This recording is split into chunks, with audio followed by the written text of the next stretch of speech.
Hello friends, welcome to my channel. நான் காவ்யா. நீங்கள் என்னோடய சேனலை இப்போ தான் ஃபர்ஸ்ட் டைம் பார்க்குறீங்கன்னா மறக்காமல் சேனலை சப்ஸ்கிரைப் பண்ணிக்கோங்க. இப்போ வாங்க வீடியோக்குள்ளே போகலாம். இன்றைக்கி இந்த வீடியோவில் நம்ம என்ன டாபிக் பார்க்க போகிறோம் அப்படின்னா, என்னோடய ஹோல் ஹவுஸ் க்ளீனிங் விலாக் தான் பார்க்க போகிறோம். நான் எப்படிலாம் க்ளீன் பண்ணுறேன், நான் எப்படிலாம் ஆர்கனைஸ் பண்ணுறேன் அப்படின்னு சொல்லி ஒன் பை ஒன் ஆட் பண்ணியிருக்கேன். இதில் ஏதாவது ஒரு சில டிப்ஸ் கண்டிப்பாக உங்களுக்கு யூஸ்ஃபுல்லாக இருக்கும்னு நம்புகிறேன். என்னோடய வீடு பார்த்திங்கன்னா 1 BHK. ஸோ ரொம்ப டைம் எடுக்காத வீடு க்ளீன் பண்ணுறதுக்கு அப்புறம் அரேஞ்ச் பண்ணுறதுக்குலாம். ஸோ வாங்க வீடியோக்குள்ளே போகலாம். ஃபர்ஸ்ட் நான் உங்களுக்கு ஒரு வியூ மாதிரி காமிச்சிருக்கேன், அதாவது எப்படி இருக்குது வீடு அப்படின்னு. ஸோ எப்போதுமே வந்துட்டு மார்னிங் வந்து இந்த மாதிரி தான் இருக்கும்.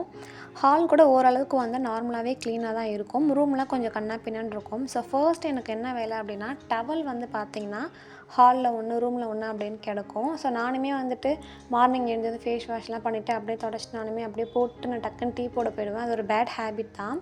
ஸோ ஃபர்ஸ்ட் எடுத்த உடனே வந்து பார்த்திங்கன்னா டவலை வந்து மடித்து காய வச்சுருவேன். லைட்டாக வந்து ஈரமாக தான் இருக்கும். ஸோ அப்போவே வந்து காய வைக்கலாம், பட் நான் அப்படியே போட்டுருவேன், அதை மாற்றிக்கலாம் அப்படின்னு ட்ரை பண்ணிகிட்ருக்கேன். ஸோ ஃபர்ஸ்ட் எடுத்ததுமே வந்து டவல் வந்து நான் மடித்து நான் கரெக்டாக எடுத்து வச்சுருவேன். அதுக்கப்புறம் டேபிள். எனக்கு இந்த டேபிள் வந்து எப்போதுமே எம்ப்டியாக தான் இருக்கணும். நிறையா திங்ஸ் வந்து அதில் இருந்தால் எனக்கு பிடிக்கவே பிடிக்காது. நிறைய பேருக்கு அப்படி இருக்கும்னு நினைக்கிற ஹேபிட். ஸோ அதனால் ஃபஸ்ட்டு அதில் இருக்கிற டஸ்ட்டு, அப்புறம் ஏதாவது நான் ஃபுட் வந்து பேக் பண்ணுறேன் அப்படின்னா லைட்டாக வந்து ஃபுட் அங்கங்கே இருக்கும். ஸோ அதெல்லாம் க்ளீன் பண்ணிவிட்டு அந்த கார்னரில் வந்து கொஞ்சம் திங்ஸ் நான் வச்சுருப்பேன். நோட், பென்னு, அந்த மாதிரிலாம் டேப்லெட்ஸ் அதெல்லாம் இருக்கும். ஸோ அதெல்லாமே நான் வந்துட்டு லைட்டாக தட்டி விட்டுட்டு நான் வந்து அதுக்கு மேலேயே நான் வச்சுக்கிறேன். லைட்டாக தூசி இருக்கும் மேலே, அதனால். ஃபர்ஸ்ட் நான் வந்து க்ளீன் பண்ண போகிற ப்ளேஸ் பார்த்தீங்கன்னா இந்த ட்ரெஸ்ஸிங் டேபிள் தான். நீங்கள் நினைக்கலாம் கரெக்டாக பக்காவாக தானே இருக்குது, ஏன் அகெயின் வந்துட்டு வேஸ்ட்டாக க்ளீன் பண்ணணும் அப்படின்னு. அது வந்து கிட்ட போய் பார்த்தா நல்லா அந்த பவுடரு, அந்த குங்குமம், அது எல்லாமே வந்துட்டு அப்படியே ஃபுல்லாக ஸ்ப்ரெட் ஆகியிருக்கும், தூசி வரைக்கும் இருக்கும். சடனாக யாராவது வராங்கன்னா பார்க்குறதுக்கு வந்து தெரியாது, பட் கிட்ட போய் பார்த்தா அப்படியே தெரியும். அந்த கார்னரெல்லாம் பார்த்திங்கன்னா அந்த வெப் அதெல்லாமே இருக்கும். அந்த டேபிளுக்கு கீழே கொண்டு வெப் எல்லாமே இருக்கும். அப்புறம் முடி அதெல்லாம் அப்படியே மாட்டிகிட்ருக்கோம். ஸோ வாரத்துக்கு 1 டைம் நம்ம க்ளீன் பண்ணிட்டோம் அப்படி தான் பளிச்சுன்னு இருக்கும் பார்க்குறதுக்கு. ஸோ அதனால் நான் என்ன பண்ணுறேன்னா ஃபஸ்ட்டு 1 பை 1 எல்லாமே க்ளீன் பண்ணிக்கிறேன். இந்த நம்ம யூஸ் பண்ணுற ப்ராடக்ட் சுற்றிலையுமே டஸ்ட் இருக்கும். அந்த சென்ட் பாட்டில், அப்புறம் அந்த பவுடரோட லிட்டுக்கு மேலே எல்லாத்துலேயுமே தூசி இருக்கும். ஸோ அதனால் ஃபர்ஸ்ட் நான் வந்து ஒரு டிஷ்யூ வச்சு நான் க்ளீன் பண்ணி எடுத்துக்கிறேன். டெய்லி வந்து க்ளீன் பண்ணிகிட்ருக்க மாட்டேன். அது மட்டும் இல்லாமல் ரொம்ப தொடச்சிக்கிட்டே இருக்கிற பர்சனுமே வந்து கிடையாது. ஒரு வாரத்துக்கு 1 டைம் அந்த மாதிரி நான் வந்து ட்ரெஸ்ஸிங் டேபிள் தொடச்சி வச்சுருவேன். இந்த நெயில் பாலிஷ் ரிமூவர் நான் ஏன் வாங்கினேனே தெரியல, சுத்தமாக வேஸ்ட், அது போகவே இல்லை. எல்லாமே எடுத்து ஃபர்ஸ்ட் தனியாக கீழே வச்சுட்டு அதுக்கப்புறம் நான் வந்து தொடச்சிட்டு அகெயின் நான் வந்து அதே மாதிரி அடுக்கி வச்சுருவேன். ஸோ எப்படி தான் டஸ்ட்டு வரும்னே தெரியாது, உங்களுக்கு பார்த்தாலே தெரியும் பாருங்கள். அப்படியே அந்த பவுடர் அதெல்லாம் இருக்குது, லைட்டாக தொடச்சாலே அந்த கீழே இருக்கிற அந்த கிளாத்தோட கலரே சேஞ்ச் ஆகுது பாருங்கள். அந்தளவுக்கு வந்து டஸ்ட்டு ஃபுல்லாக படிஞ்சிருக்கு. ஸோ ஒரு பாட்டில் எல்லாத்தையுமே நான் வந்து நல்லா கிளாத் வச்சு நான் தொடச்சி எடுத்துக்கிறேன்.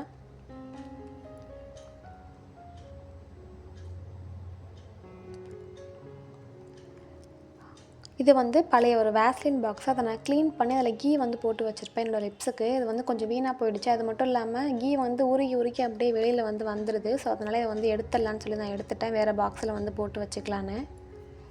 அப்புறம் சீப்பு வைக்கிறதுக்கு ஒரு பிளாஸ்டிக் கப் மாதிரி வந்து யூஸ் பண்ணி அதில் தான் நான் வைப்பேன், பார்க்குறதுக்கு கொஞ்சம் நல்லாயிருக்கும் அப்படின்னு. ஸோ இந்த துணியை வந்து எடுத்துகிட்டு, இது ஒன்றும் இல்லை, ஸ்க்ரீன் கிளாத்துக்கு வந்து தான் நான் வந்து கட் பண்ணி நான் வச்சுருக்கேன். பிகாஸ் ரொம்ப பெருசாக இருந்தது அதனால்.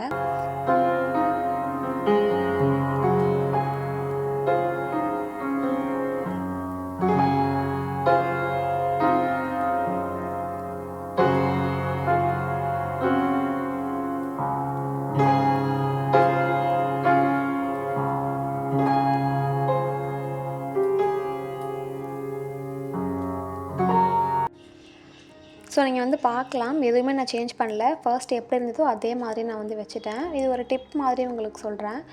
தேங்காய் எண்ணெய் பாட்டில் வந்து நீங்கள் தனியாக யூஸ் பண்ணுறீங்க அப்படின்னா கீழே வந்து டிஷ்யூ வச்சு அதுக்கு மேலே வந்து அந்த பாட்டிலை வைங்க. பிகாஸ் வந்து கீழே அது மாதிரி பிசுன்னு ஆகிடும், முட்டு தானே ஒரு மாதிரி பிசுன்னு ஆகிடும். ஸோ இதுதான் வந்துட்டு க்ளீன் பண்ணதுக்கப்புறம் ஒரு வியூ. அதே மாதிரி தான் இருக்கும், கொஞ்சம் பார்க்குறதுக்கு கொஞ்சம் க்ளீனாக பளிச்சுன்னு இருக்கிற மாதிரி இருக்கும். ஸோ நமக்குமே வந்துட்டு கொஞ்சம் சாட்டிஸ்ஃபையாக இருக்கும். ஒரு மேக்கப் போட வரோம், தலை சீவ வரோம் அப்படின்னா கொஞ்சம் டஸ்ட்டாக தான் நமக்கே கொஞ்சம் பார்க்குறதுக்கு நல்லா இருக்காது இல்லையா? ஸோ கொஞ்சம் க்ளீனாக தான் நமக்குமே கொஞ்சம் ஆசையாக இருக்கும் மேக்கப்லாம் பண்ணிக்கிறதுக்கு. ஸோ அது முடிச்சதுக்கப்புறம் நான் வந்து நேராக ரூமுக்கு போயிட்டேன். எனக்கு இந்த மாதிரி சார்ஜர் வந்து ப்ளக்கில் தொங்கிட்டு இருக்க சுத்தமாக பிடிக்கவே பிடிக்காது. அது மட்டும் இல்லாமல் அங்கே ஒரு டெக்கர் பீஸ் இருக்குது பார்த்தீங்களா, ஸோ அதெல்லாம் வந்து கீழே விழுந்திருக்கு. ஸோ அதெல்லாம் வந்து எனக்கு நீட்டாக அப்படியே லைனாக 1 பை 1 இருக்கணும். எனக்கு எப்போதுமே அப்படி இருந்தால் தான் பிடிக்கும். வீடியோஸில் வந்து பார்த்துருப்பீங்கன்னு நினைக்கிறேன். ஸோ எல்லாமே லைனாக ப்ராப்பராக இருக்கணும். இந்த மாதிரி எனக்கு ப்ளக்கில் தொங்கிட்டு இருக்க சுத்தமாக பிடிக்காது. ஸோ அதெல்லாம் வந்து கரெக்டாக எடுத்து வச்சிட்ருந்தேன். அது மாதிரி வாட்டர் பாட்டில் ஆல்சோ வந்து தண்ணி எப்போதுமே எனக்கு ஃபில்லாக இருக்கணும். குடிச்சு முடிச்சதுக்கப்புறம் அப்படியே ரீஃபில் பண்ணி நான் வச்சுட்டே தான் இருப்பேன் டேபிளில். ஸோ இப்போ வந்து ஓரளவுக்கு பார்க்குறதுக்கு வந்து நீட்டாக இருக்குது. ஹேர் பேண்ட் வந்து எப்போதுமே இருக்கிற ப்ளேஸ் வந்து பார்த்திங்கன்னா ஒன்று இங்கே இருக்கும், அப்படி இல்லைனா ட்ரெஸ்ஸிங் டேபிள் மேலே இருக்கும். வேறு எங்கேயாவது வச்சுட்டோம்னா நம்ம தேடிக்கிட்டே இருக்கிற மாதிரி இருக்கும். நமக்கு தெரிஞ்ச ஒரு 2 ப்ளேஸில் ஃபிக்ஸ்டாக வச்சுட்டா நமக்கு வந்து தெரியும். கேர்ள்ஸுக்கு இது புரியும்னு நினைக்கிறேன். ஸோ அதுக்கப்புறம் அயன் பாக்ஸ் அதெல்லாம் அப்படியே கண்ணா பின்னாடி இருந்தது. ஸோ அதெல்லாம் எடுத்து வைக்கிறேன். மேக்ஸிமம் வந்து சண்டே ஈவினிங்கே வந்து அயன் பண்ணி வச்சுருவேன். எனக்கு ஏதாவது நான் சுடிதார் அயன் பண்ணணும் அப்படி தான் நானுமே பண்ணிப்பேன். எப்போவாவது அலுப்பாக இருக்குது அப்படின்னா அன்னன்னைக்கு போட்டுக்கிறத வந்து அவங்க பண்ணிப்பாங்க. அப்படி இல்லைனா நானுமே வந்து பண்ணி கொடுப்பேன். ஸோ அந்தந்த பொருள் வந்து அங்கங்கே இருந்தாலே வீடு வந்து நீட்டாக இருக்கும். ஸ்பேஸ் இருக்கிற மாதிரி இருக்கும். அப்படியே நம்ம வந்து ஒரு இடத்துல போட்டு வைக்கிறதால நமக்கு ஸ்பேஸே இல்லாத மாதிரி வந்து அடைச்சிக்கிட்டு இருக்கிற மாதிரி இருக்கும். ஸோ அதனால் நான் எல்லாமே எடுத்து வச்சுக்கிட்டேன். அதுக்கப்புறம் முக்கியமான ப்ளேஸ்க்கு வந்தாச்சு, கிச்சன். ஸோ இதுதான் வந்து இருக்கிறதுல நம்ம மெயின் க்ளீன் பண்ணுறதுக்குமே கொஞ்சம் அலுப்பாக இருக்கும். இப்போல்லாம் வந்துட்டு ஒரு 2 வீக்ஸாக வந்து பார்த்திங்கன்னா கவுண்டர் டாப்லாம் வந்து கொஞ்சம் நான் க்ளீனாக வச்சுக்கணும்னு நினச்சே நான் வந்து கொஞ்சம் சுத்தமாக தான் ஓரளவுக்கு வந்து வச்சிட்ருக்கேன். ஏன்னா அது மாதிரி பண்ணுறதால எனக்கு வந்து டைம் சேவ் ஆகுது. ஸோ சமைக்கும் போதுமே கொஞ்சம் பார்த்து சமைக்கிற மாதிரி, கீரை செஞ்சிடக்கூடாது அப்படின்னு சொல்லி மைண்ட் பண்ணி நான் சமைச்சிட்ருக்கேன். ஸோ இப்போ குக் பண்ணி முடிச்சதுக்கப்புறம் லைட்டாக டஸ்ட் இருக்குது. ஃபஸ்ட்டு ஒரு துணி வச்சு தொடச்சி நம்ம அதெல்லாம் கீழே தள்ளிட்டு அதுக்கப்புறம் வந்து நம்ம ஈர துணி வச்சு நம்ம தொடச்சி எடுத்துக்கலாம். அந்த பர்னர் சுற்றி வந்து நான் அவ்வளோவா கன்சிடர் பண்ண மாட்டேன். அது நிறைய டைம் நான் வந்து க்ளீன் பண்ணியிருக்கேன். அது மாதிரி எனக்கு வலிஞ்சு ஊற்றி அந்த மாதிரி ஆகிடுது. ஸோ அதெல்லாம் ரொம்ப ரேர் தான் நான் க்ளீன் பண்ணுறது. எப்போதும் அந்த மேலே அந்த சுற்றி மட்டும் கொஞ்சம் பளிச்சுன்னு இருக்கணும் அப்படின்னு நினச்சி நான் வந்து க்ளீன் பண்ணுவேன். அப்புறம் இந்த நீங்கள் பார்த்துருப்பீங்கன்னு நினைக்கிறேன், அந்த ஸ்பாஞ்ச் ஆல்ரெடி நான் சொல்லியிருப்பேன். ஸோ அதில் இன்னொன்று வந்து புதுசாக எடுத்து தண்ணி ஊற்றி வாஷ் பண்ணிவிட்டு அப்புறம் பிழிஞ்சு இதை நான் க்ளீன் பண்ணிகிட்ருக்கேன். இதை வச்சு க்ளீன் பண்ணும்போது டஸ்ட் எல்லாமே வந்துடும்.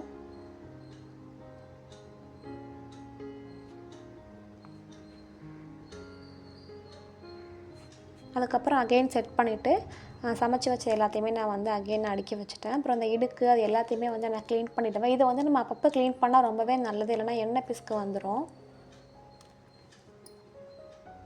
ஸோ இப்போ வந்து ஓரளவுக்கு பார்க்குறதுக்கு கொஞ்சம் பளிச்சுன்னு இருக்குது. உங்களுக்கு பார்த்தாலே தெரியும். என்னோடய நெயில்ஸ் வந்து மைண்ட் பண்ணிக்காதீங்க. பிகாஸ் நெயில் பாலிஷ் வந்து பாதி இருக்குது பாதி இல்லாமல் இருக்கும். இப்போ வந்து நம்ம பாத்திரம் எல்லாம் வாஷ் பண்ணணும். அதுக்கு முன்னாடி ஆல்ரெடி வாஷ் பண்ணி வச்சதை வந்து நம்ம செட் பண்ணி வச்சிடலாம் எங்கெங்கே இருக்கோ அந்த இடத்துல. பிகாஸ் அதுக்கு மேலேயே நம்ம வந்து வாஷ் பண்ணி வைக்க அது வந்து ஈரமாகும். பார்க்குறதுக்கும் கொஞ்சம் நல்லா இருக்காது. எப்போதுமே அந்த பேஸ்கெட் வந்து நான் எம்டியாக இருக்கிற மாதிரி தான் பார்த்துப்பேன். ஸோ அதுக்கப்புறம் சில பாத்திரம் எல்லாமே நான் வந்து வாஷ் பண்ணி அந்த பேஸ்கெட்டில் நான் வச்சுட்டேன். அதை வந்து ட்ரை ஆனதுக்கப்புறம் நம்ம வந்து அடுக்கி வச்சிடலாம். ஈரமாக இருக்கும் போதே அடுக்கி வச்சா ஒரு மாதிரி, நான் ஆல்ரெடி பார்த்திங்கன்னா இதுக்கு முன்னெல்லாம் ஈரமாக இருக்கும் போதே நான் வந்து எடுத்து வச்சுருவேன். அந்த ஷெல்ஃபே அப்படியே கொஞ்சம் பார்க்கறதுக்கு நல்லா இல்லாத மாதிரி இருக்கும். ஸோ அதுக்கப்புறம் ஃபுல்லாக ட்ரை ஆனதுக்கப்புறம் தான் இப்போலாம் நான் எடுத்து வச்சிட்ருக்கேன்.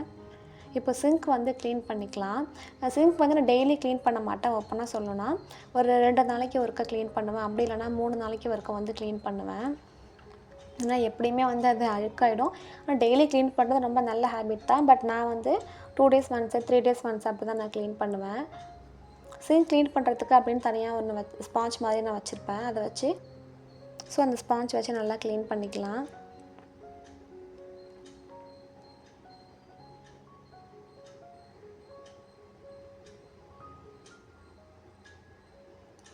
நான் வந்து பெருசாக எந்த மெத்தடும் யூஸ் பண்ண மாட்டேன். அந்த ஸ்பாஞ்ச் வச்சு லைட்டாக அந்த சோப்பில் வந்து டிப் பண்ணி நான் வந்து சிங்க் வந்து க்ளீன் பண்ணிவிடுவேன். இப்போ ஓரளவுக்கு பார்க்குறதுக்கு நல்லா பளிச்சுன்னு இருக்குது.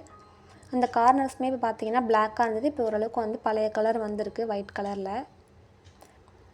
அதுக்கு பக்கத்தில் அந்த ஸ்லாப் ஆல்சோ வந்து நான் க்ளீன் பண்ணிட்டேன்.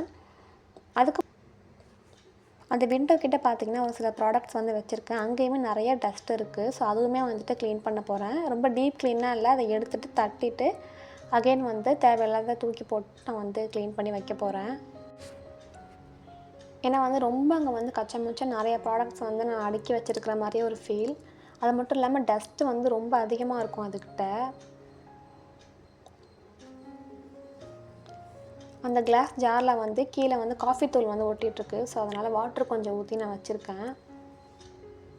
அப்புறம் அந்த பாக்ஸ்க்குள்ளே ஒரு சில திங்ஸ், அந்த கவர்ஸ் அதெல்லாம் வச்சு நான் வந்து அடுக்கி வச்சுட்டேன். இப்போ பார்க்குறதுக்கு வந்து கொஞ்சம் நீட்டாக இருக்கும். உங்களுக்கு பார்க்குறதுக்கு டிஃப்ரென்ஸ் தெரியுமான்னு தெரியல. எனக்கு பார்க்குறதுக்கு நிறைய டஸ்ட் இருந்த மாதிரி இருந்தது. ஸோ அந்த கிளாத்தை நல்லா தட்டிட்டு திருப்பி வந்து மடக்கி போட்டு வச்சுருக்கேன். இப்போ வந்து கிச்சனுமே நான் வந்து க்ளீன் பண்ணிட்டேன். ஸோ அதுக்கப்புறம் இண்டக்ஷன் ஸ்டவ் ஆல்சோ நான் வந்து க்ளீன் பண்ணிக்கிறேன். அந்த எண்ணெய் பிசுக்குமே இருக்கும். ஸோ அதை நல்லா க்ளீன் பண்ணிவிட்டு அந்த வயரில் வந்துட்டு அதுலேயுமே லைட்டாக அந்த வெப்பெல்லாம் இருக்கிற மாதிரி இருந்துச்சு. ஸோ அதுவுமே க்ளீன் பண்ணிவிட்டு அதுக்கு அடியில் ஒரு டேபிள் மாதிரி வச்சுருப்பேன். ஸோ அதையுமே நான் வந்து அந்த ஸ்பாஞ்ச் வச்சு நான் வந்து க்ளீன் பண்ணிக்கிறேன்.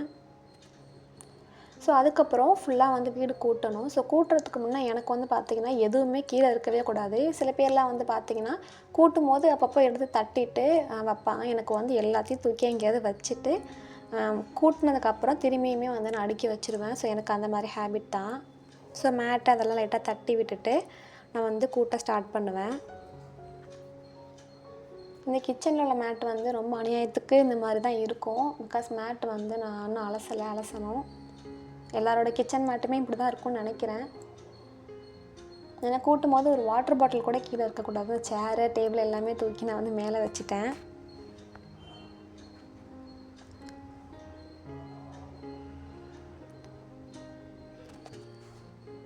ஸோ எல்லாமே எடுத்து மேலே வச்சதுக்கப்புறம் நான் வந்து ஃபுல்லாக வந்து கூட்டிகிட்டு இருந்தேன். ரூமில் வந்து அந்தளவுக்கு டஸ்ட்டு வந்து இருக்காது. பட் வந்து கிச்சனில் நிறையாவே இருக்கும். ஹாலில் வந்துட்டு டஸ்ட் இருக்கோ இல்லையோ என்னோடய முடி வந்து இருக்கும். இப்போல்லாம் கொஞ்சம் ஓவராகவே கொட்டுது. ஸோ ஹேருக்குன்னு சொல்லி ஏதாவது ட்ரிங்க் வந்து எடுத்துக்கலாமா அப்படின்னு யோசிச்சுட்ருக்கேன். நான் சப்போஸ் ஃப்யூச்சரில் வந்து குடிக்கிறேன் அப்படின்னா கண்டிப்பாக ஆட் பண்ணுறேன். ஏன்னா முடி வந்து கொஞ்சம் அதிகமாக கொட்டுற மாதிரி இருக்குது. நார்மலாக வந்து சிக்கு எடுக்கும் போது கூட ஹேர் வந்து வர மாதிரி எனக்கு ஃபீல் ஆகுது. அது மட்டும் இல்லாமல் தலைக்கு குளிக்கும் போதுமே வந்துட்டு ஹேர் வந்து லாஸ் ஆகிற மாதிரி இருக்குது. ஸோ உங்களுக்கு ஏதாவது டிப்ஸ் தெரிஞ்சாலுமே எனக்கு கமெண்ட் பண்ணுங்கள். ஸோ எப்போதுமே வந்து எல்லா வேலையுமே முடிச்சதுக்கப்புறம் ஃபைனலாக வீடெல்லாம் கூட்டிகிட்டு நான் வந்து உட்காந்துருவேன். அப்போ தான் எனக்குமே கொஞ்சம் சாட்டிஸ்ஃபைங்காக இருக்கிற மாதிரி இருக்கும். இதுதான் வந்து க்ளீன் பண்ணதுக்கப்புறம் வீட்டோட லுக் வந்து இப்படி தான் இருக்கும். இப்போ தான் நமக்குமே வந்து கிச்சன் போகிறோம், ரூம் போகிறோம் அப்படின்னா கொஞ்சம் பார்க்குறதுக்கு நல்லா இருக்கிற மாதிரி இருக்கும். நமக்குமே ஒர்க் பண்ணுறதுக்குமே ஹாப்பியாக இருக்கும். ஸோ உங்களுக்கு இந்த வீடியோ பிடிச்சிருந்தா மறக்காமல் லைக் பண்ணுங்கள். நெக்ஸ்ட் வீடியோவில் பார்க்கலாம். தேங்க்யூ.